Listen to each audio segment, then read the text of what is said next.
Welcome to The More Perfect Union, a podcast about the joy we get from American politics. Real debate without the hate. Hi, I'm Kevin Kelton. I live in Los Angeles, and I'm a moderate Democrat. Hi, I'm Emily Brewer. I'm a moderate Republican from Virginia. I'm Greg Matuzak. I'm your liberal Democrat from Cincinnati, Ohio. And I'm Cliff Dunn. I'm from Newport News, Virginia, and I'm a Hamiltonian Republican. Whatever that means, okay? They'll be singing tonight. We are proud to say that with over 63,000 downloads, averaging over 5,000 downloads a week, our show may just be the fastest growing political podcast on iTunes. So, ladies and gentlemen, we had quite the political week. What do you want to start with? There's the big story, the DNC in Philadelphia. Oh, was that this week? That was this week. Everyone expected riots and tear gas and Godzilla sightings, but No, they just took Trump's idea and built a wall. And you know what? We had the Republicans pay for it too. And Isn't that crazy? It was, and that was the best idea we've had in a long time. But really, looking back, it went pretty well, even with such a rocky start. What did you think, Kevin? I thought it was a fantastic convention. Frankly, the best one I can remember offhand. Doesn't necessarily mean it's going to translate into a bounce, but I think what it does is it established the Democratic campaign, and it established Hillary's bona fides. It established how people are going to campaign for her as surrogates, and I think in that regard, it was very successful.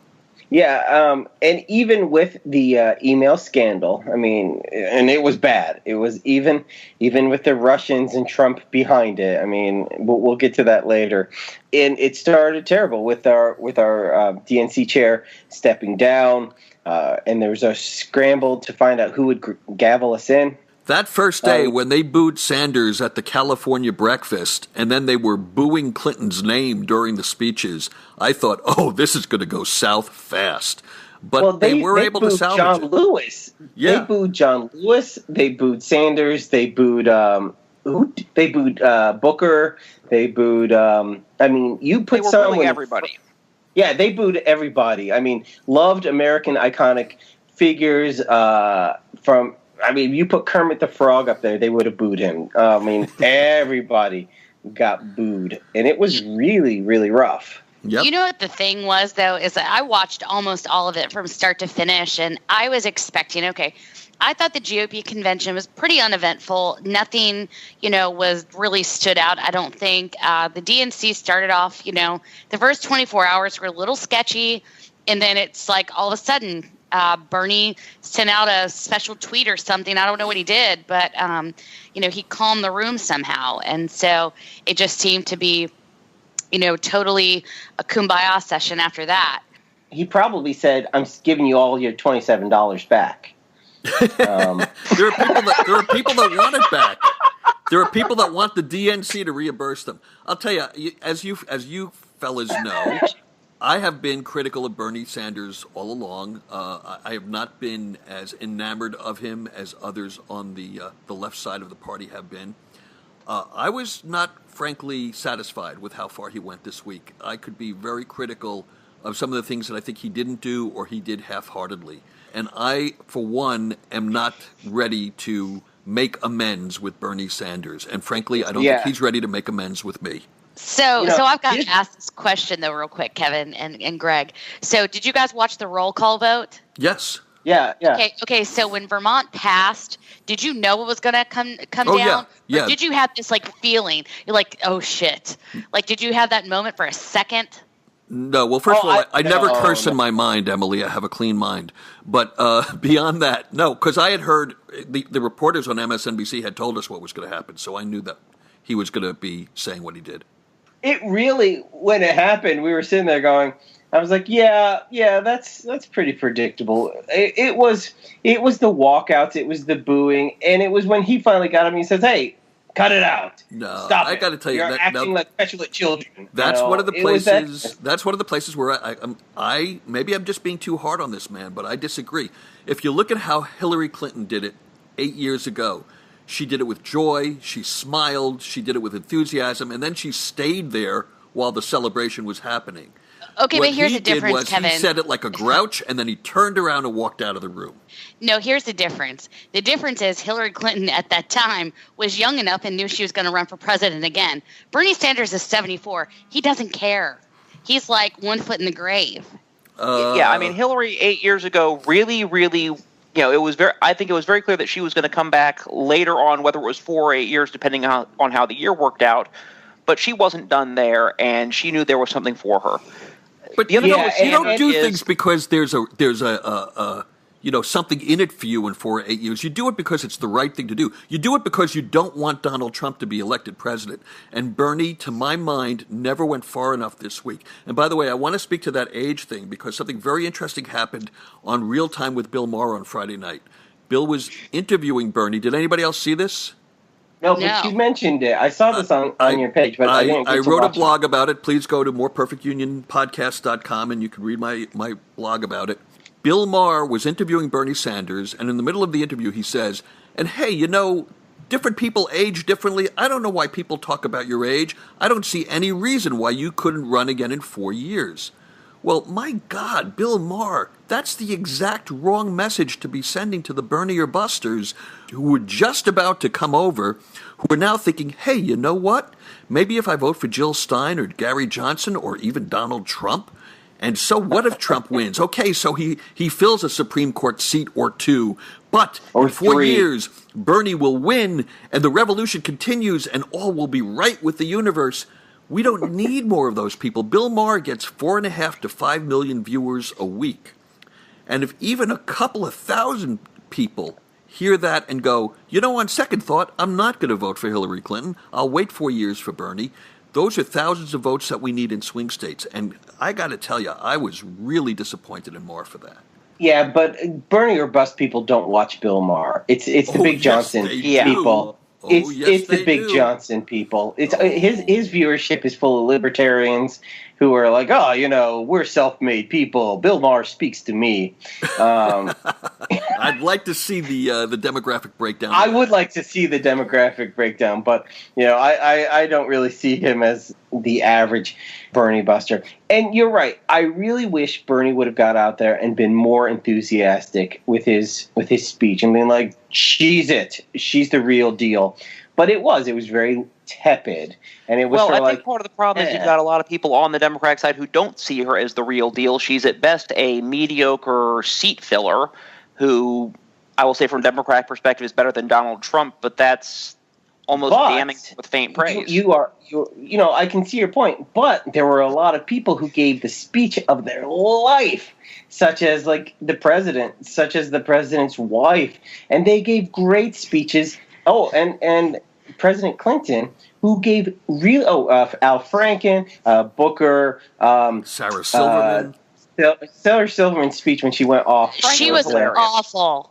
Yeah, I didn't care. It was so awkward. It's like they're just kidding. We're gonna have a kumbaya message. Yeah, but there were a lot of people who gave really touching, incredible speeches. The little girl, oh my gosh, who was touching, who wanted to grow up, but her parents. And the Khan family, who really were like, "This is it. This is a great president."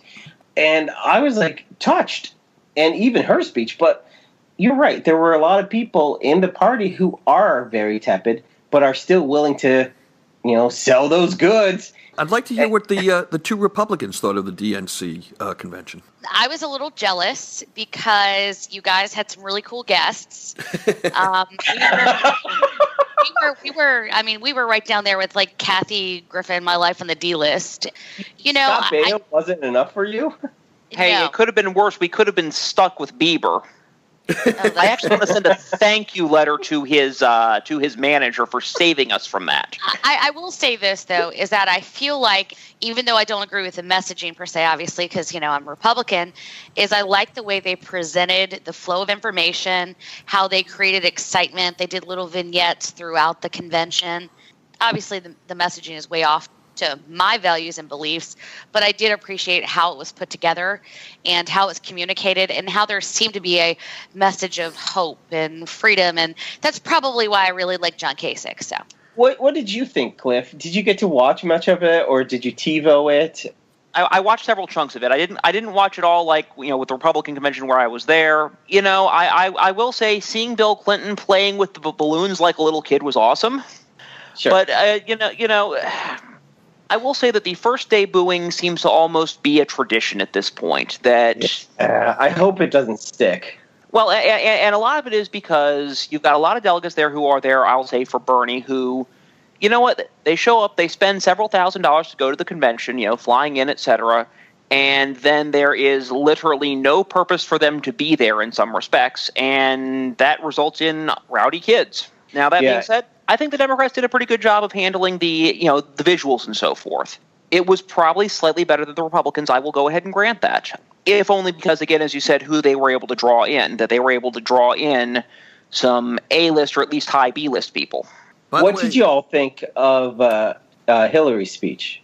I think Michelle Obama did 10 times better. Well, Michelle Obama is awesome. I mean, yeah. I hate to say that, but the same way I felt about Trump at the Republican convention, because I was there and I listened to it, I was expecting more from him, and I honestly was expecting a little bit more from Clinton. She didn't seem relieved. I thought I would see some relief in her where she would relax a little bit more, and I don't feel like I saw that. No, I hate to ask Kevin what he thought, because he's been doodling her name with his last name. He's been writing Hillary Rodham Kelton all night in the sides of his notes and stuff like that. But what do you think of her speech? Obviously, she is not the orator that Barack Obama is. She does not incite the emotion of a Joe Biden. And and that malarkey line by Joe Biden? Which was great. Oh, and the "you're fired"? How does anyone take pleasure from the line "you're fired"? Yeah, no, Uncle Joe was wonderful. But going back to your question about Hillary, I thought she gave, for her, an exceptional speech. Will it go down in great oratory? Ask not what your country can do for you, ask what you can do for your country. No, there were no lines like that. But for her, I think she hit it out of the park. I know 3 different women. My wife. You do? Is included. Yes.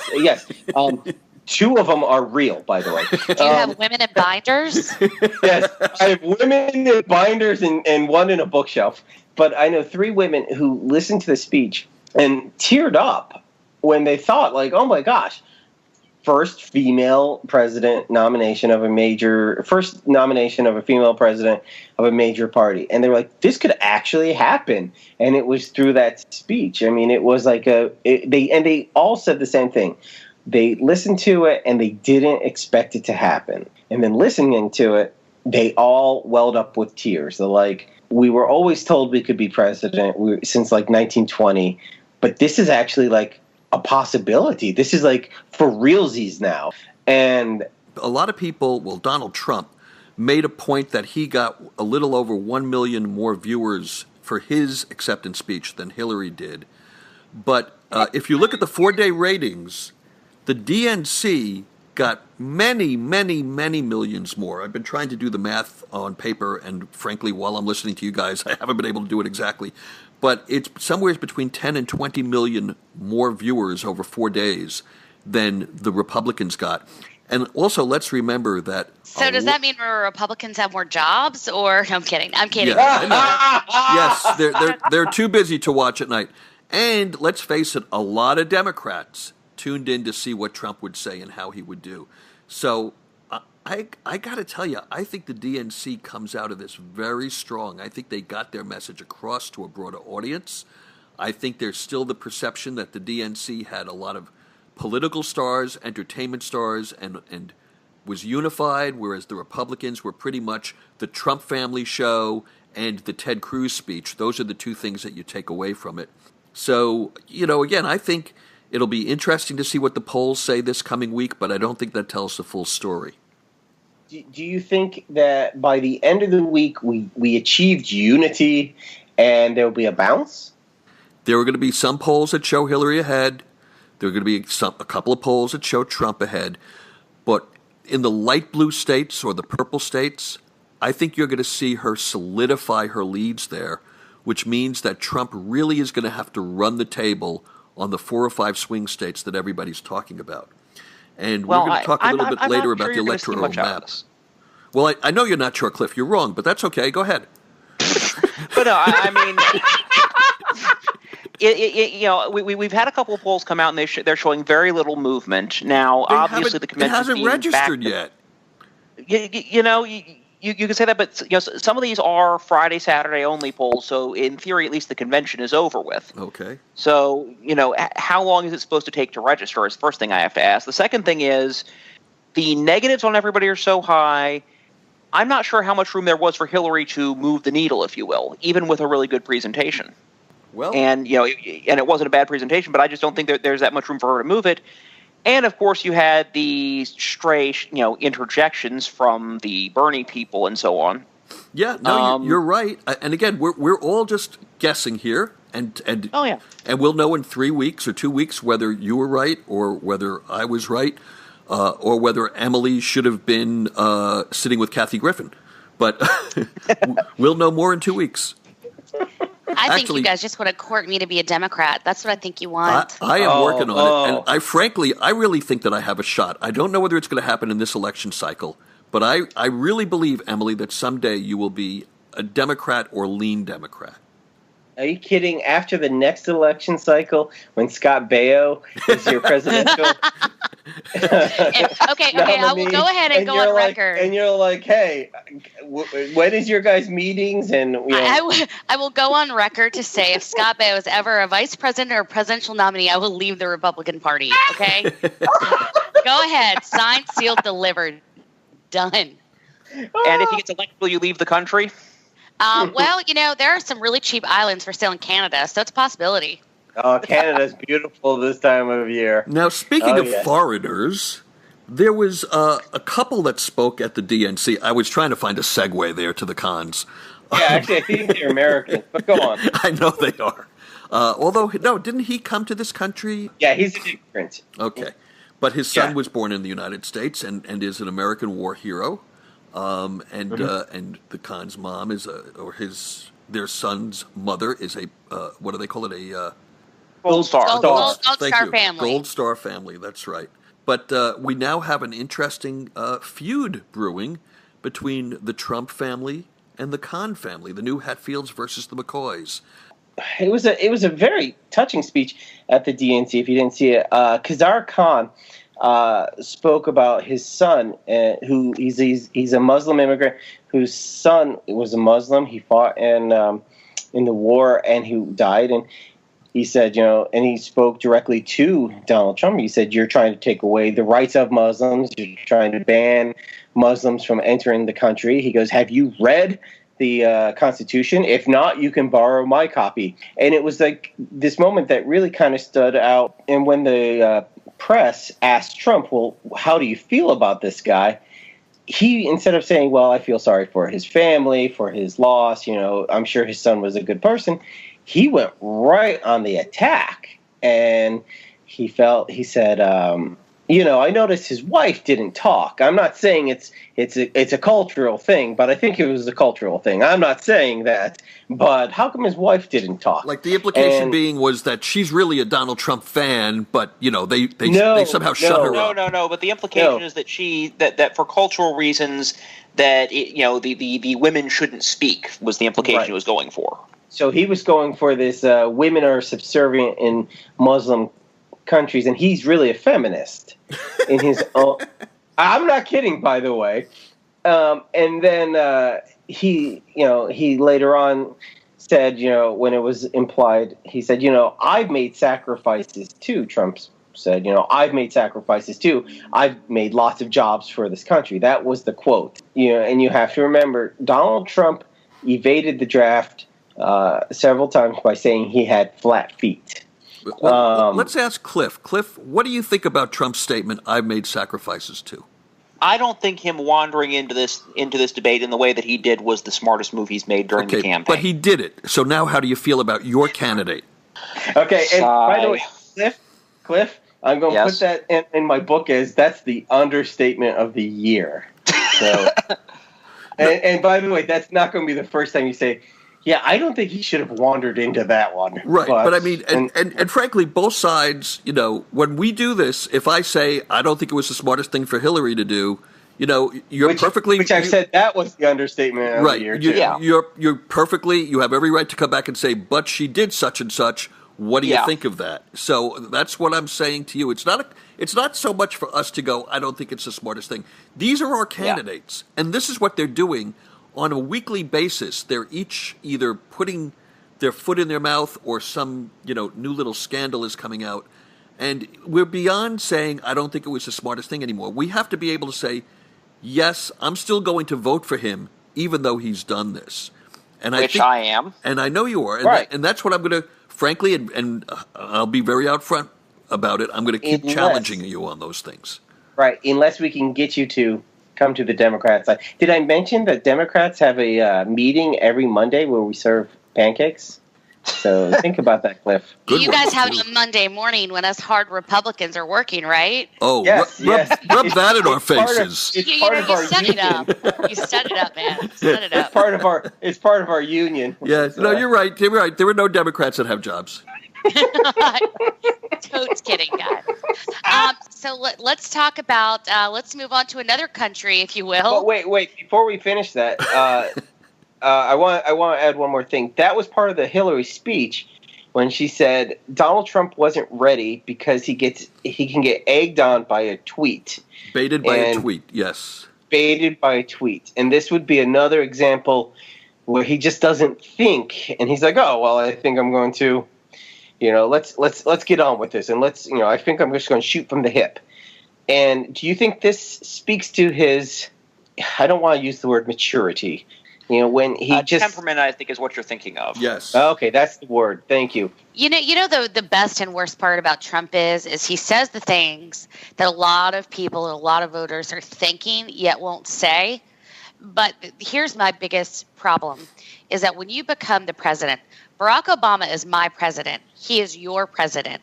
I respect the office, and he needs to act presidential.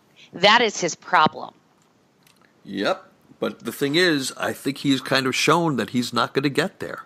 It's like that skit by Key and Peele about angry Obama. Yeah, right. What he'd really like to say, yeah. What he'd really like to say. Unfiltered, yeah. Right, but here, he says this, and then you have a guy behind him saying, "This is what I really mean," but he doesn't because he's the president.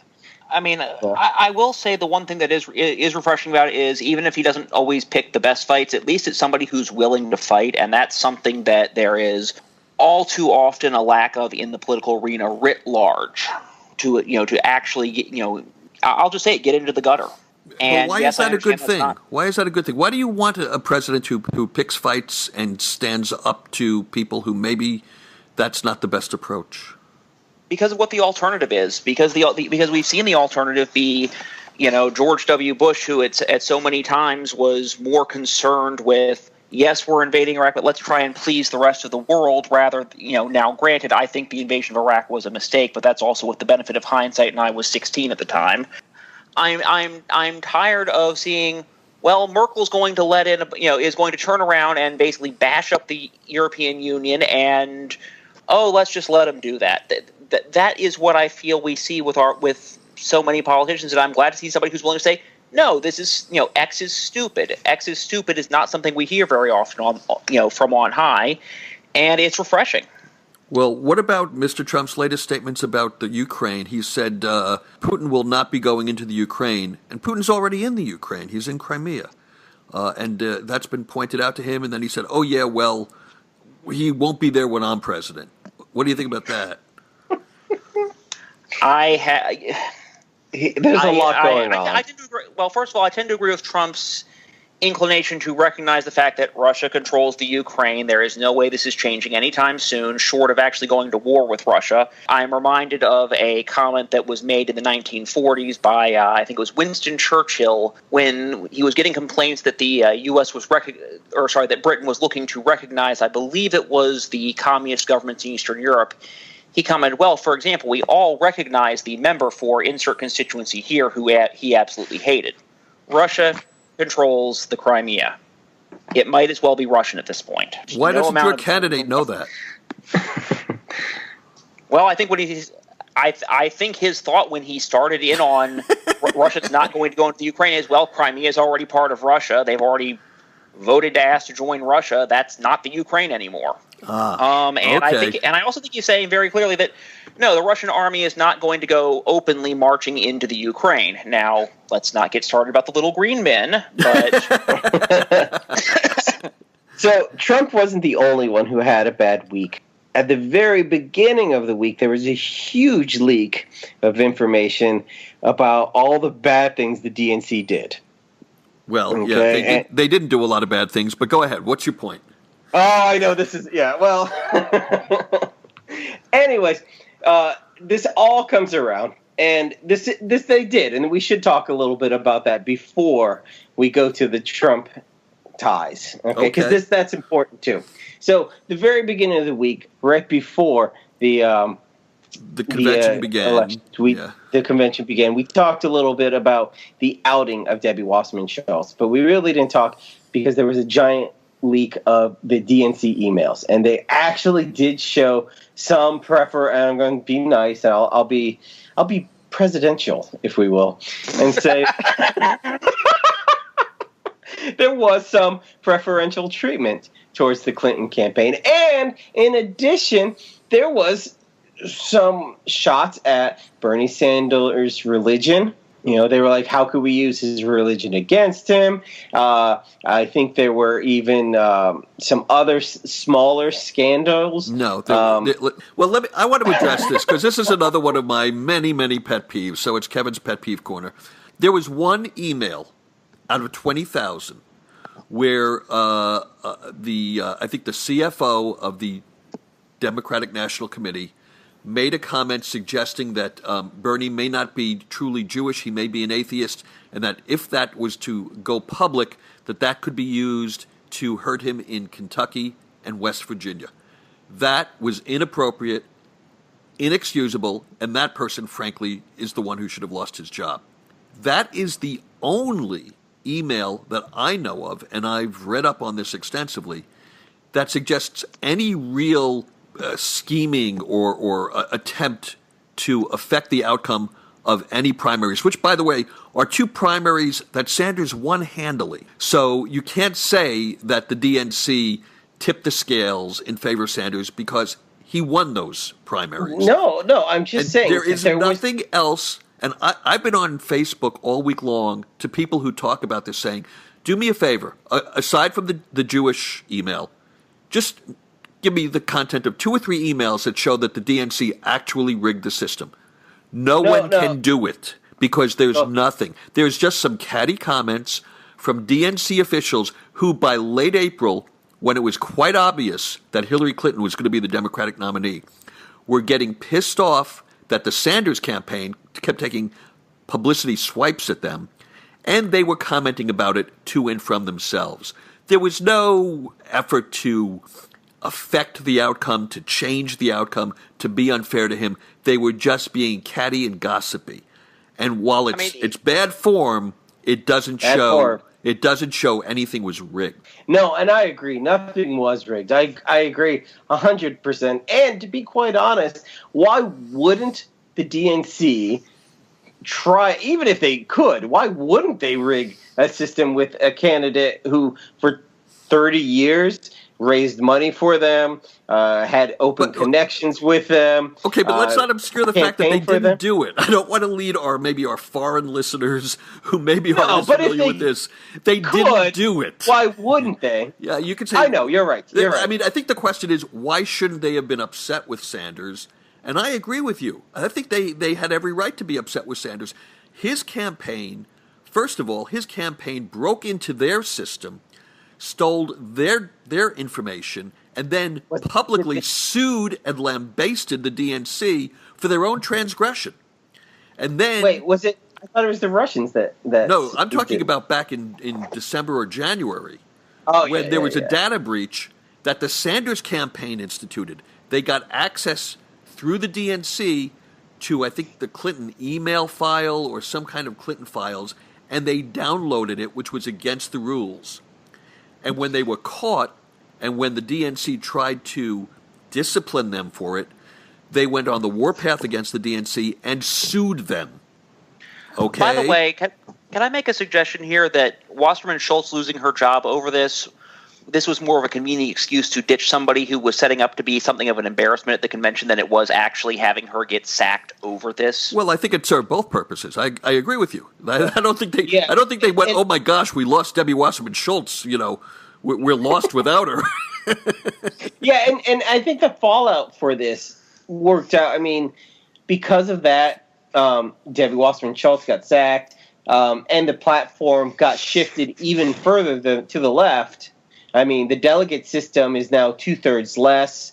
A lot of the things that the progressives really pushed for, such as it's now the Bernie educational free college tuition for people who earn a middle class income under $125,000. 125, which they're shooting for by the year, like soon. I can't remember what. It starts at a lower income rate and then moves up a little bit. But you're right. Aside from TPP, which the platform didn't specifically call out as them being against TPP, aside from that, the Sanders campaign got everything in the platform that they wanted. Everything. They won on every other point. Everything except Bernie Sanders as president. I mean, it's incredible. That was the fallout.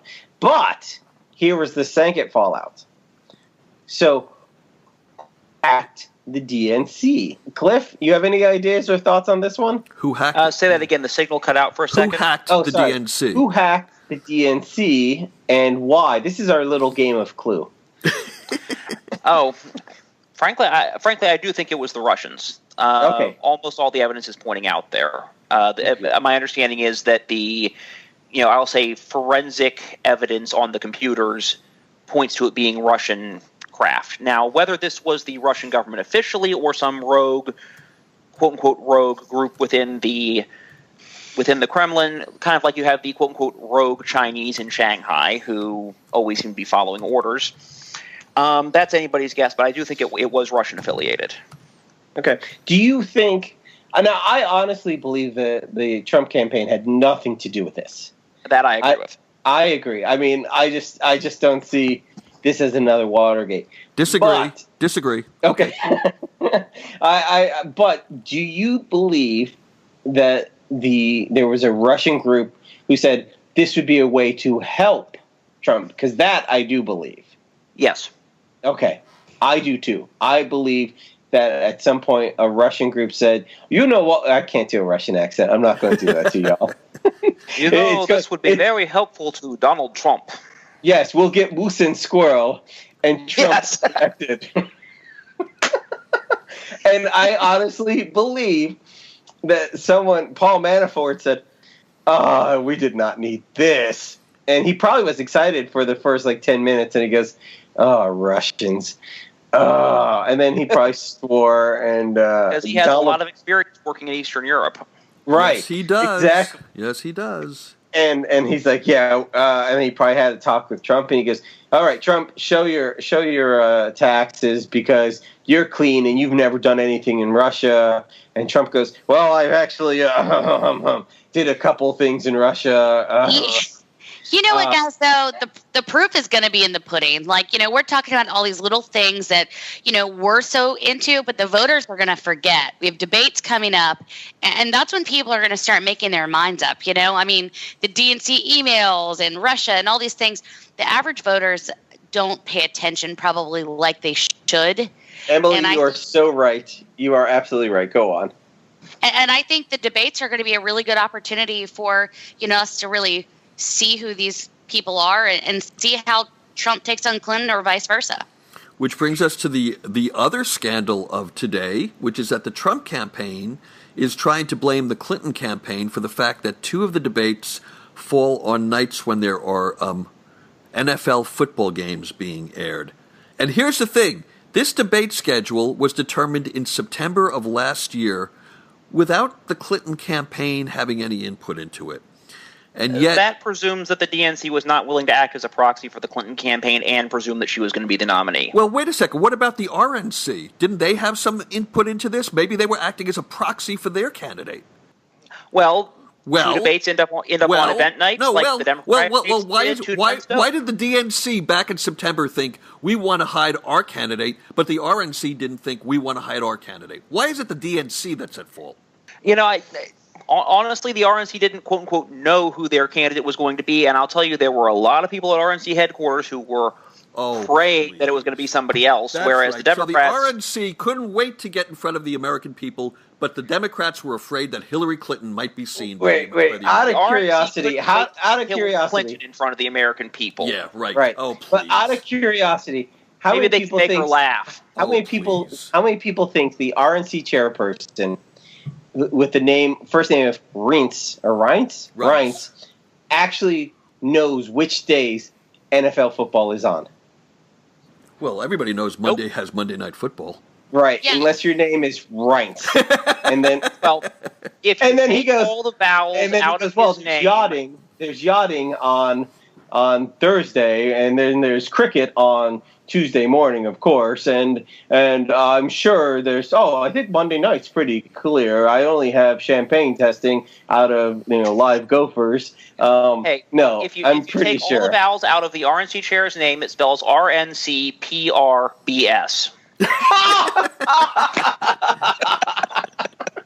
That was his entire resume when he turned it in. Okay, so we kind of have to wrap this up. We're running a little long, so instead of making predictions on who the vice presidential nominees are going to be, because I think we kind of know. Tim Kaine. We're going to take Tim Kaine. I'm going to ask guess, everybody. I'm going to ask everybody to go around the table and tell us what you think the next controversy or big scandal is going to be that should happen probably in the next 3 to 5 hours. Oh, I'll go first. I think nude photos of Bill Clinton will show up. Okay. Because we've seen Trump's wife, so to balance things out, Bill Clinton's pictures will show up, and amazingly, people will ignore them and try not to look at them. So I think that's what we'll see. Yes. Cliff? And oddly enough, Bill Clinton will be the source who's going to be putting them out. Another Anthony Weiner. Okay. Cliff? Any thoughts of what maybe on the Democratic side might be a little sore spot this coming week? I have to wonder what would happen if Trump actually did get those 30,000 emails courtesy of Moscow. Oh, do you think like that would be like just a shitstorm of, well, I didn't know, I was just kidding, and Yeah, that would be so wonderfully awkward in so many ways, because on the one hand, we've got this wonderful dump. On the other hand, be careful what you wish for. Emily, do you have any premonitions about what might happen this week, either in politics or in my love life? In your love life, your last name is not going to change to Clinton. And I will imagine that something awful will happen on Twitter, and I think it'll happen on Wednesday because I'm feeling really psychic now that Dionne Warwick is gone. Dionne Warwick is gone? Yeah, I'm pretty sure she died this week. Oh, my God. no, Oh, I'm going to cry. that is sad. Okay, I somehow missed that. So did I. Well, my guess is that Dionne Warwick is coming back to life this week. I'm very optimistic in that regard. No, wait a minute. Maybe she didn't die. Maybe it was a false thing. Oh, okay. I just looked it up. Okay, for all our listeners, Dionne Warwick is still alive. Okay. Yes, let's not start one of those rumors that takes Holy off. crap! Totally saw it on Twitter. Sorry, guys. Okay. See the bad things that happen on Twitter? See? You're right. Oh my god! Now if she does, all right, everyone, you're going to feel really say guilty. a little prayer for Dionne Warwick. And with that, we want to, first of all, I want to thank all you guys for a great 40 minutes of discussion, actually 45 minutes of discussion. No problem, Kevin. That's what friends are for. That's what friends are for, another Dionne Warwick song. Cliff, I apologize for yelling at you, but it won't be the last time. I sure hope not. When DJ isn't here, I have to let it out on someone. And I want to again thank our listeners. If you haven't done it yet, please rate and review us on iTunes because that helps us get more listeners. Find us on the web at moreperfectunionpodcast.com. Like us on Facebook at facebook.com/moreperfectunionpodcast. And please share our link on your Facebook feeds so your friends can hear about us and become part of our family. With that, it's been a fantastic week. We plan to have some great political guests coming up in the next few weeks, so it won't be just us, but we're going to be bringing on people from the world of politics and people with all points of view. We promise you that. So with that, have a great week, and we look forward to seeing you again soon. And we love you, Dion. We have issues.